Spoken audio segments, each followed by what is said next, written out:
CM సహాయ నిధికి 400 కోట్లు రావడం ఒక చరిత్ర అన్నారు. వారందరికీ పాదాభివందనం చేస్తున్నా అన్నారు. నేను చాలా సార్లు సీఎం రిలీఫ్ కూడా అనౌన్స్ చేసేవాళ్ళం. ఫస్ట్ టైం ఈ రోజుటికి 400 కోట్ల రూపాయలు సీఎం రిలీఫ్ కి డబ్బులు వచ్చింది. దాతల్ని మనస్ఫూర్తిగా అభినందిస్తున్నా, వాళ్లకు పాదాభివందనం చేస్తున్నా. ఎందుకు ఈ మాట చెప్తున్నానంటే ఒక స్ఫూర్తి. వాళ్ళు ఇచ్చిన డబ్బులు కాదు, వాళ్ళు చూపించిన చొరవ, వాళ్ళు ఏ విధంగా ఈ యొక్క సమస్య పైన మానవతా దృక్పథంతో స్పందించారంటే వీల్ చైర్లో వచ్చి డబ్బులు ఇచ్చారు, ఇంట్లో వాళ్ళ సహాయంతో వచ్చి డబ్బులు ఇచ్చారు.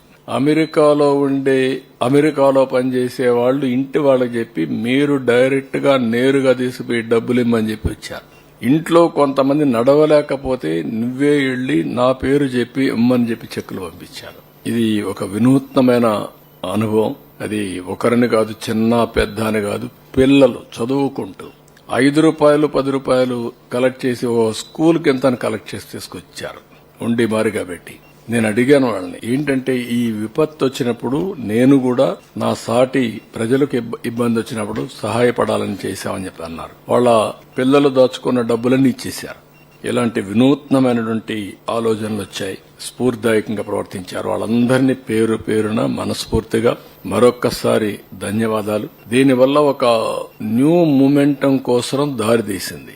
ఎలాంటి విపత్తు అయినా సరే మనం గాని సంఘటితంగా ఎదుర్కొంటే ఏదైనా చేయగలుగుతాం అనే ఒక నమ్మకాన్ని ఇచ్చారు. జరిగింది 7,600 కోట్ల రూపాయలు నష్టం. మనం ఇచ్చింది ఇక్కడ ఇవన్నీ కూడా రైతులకి, ఇక్కడ ఉండే వాళ్ళకందరికి ఇచ్చింది 602 కోట్లు ఇచ్చాం. ఈ రోజు రిలీజ్ చేస్తాం, ఇంకా కొంత అటు ఇటు అవుతుంది. కానీ 400 కోట్ల రూపాయలు దీంట్లో దాతలే ఇవ్వగలిగారనేది ఒక హిస్టారికల్. మొత్తం మన దగ్గర ఉండే డబ్బులన్నీ కూడా ఈరోజు రాష్ట్రంలో ప్రజలు కూడా అర్థమైంది. గవర్నమెంట్ ఒకటే కాదు, గడిచిన 5 సంవత్సరాల్లో ఈ గడిచిన పాలకులు చేసినటువంటి దోపిడీ గాని, విధ్వంసం గాని, ఖజానా ఖాళీ అయిపోవడం గాని అన్ని కూడా చూసిన తర్వాత వాళ్లే స్వచ్ఛందంగా ముందుకు వచ్చే పరిస్థితికి వచ్చారు. అదే మరి ఇంకొక పక్కన మీరు చూస్తే ఎప్పుడు చరిత్రలో కని విని ఎనుగరండి ప్యాకేజ్ ఇచ్చాం.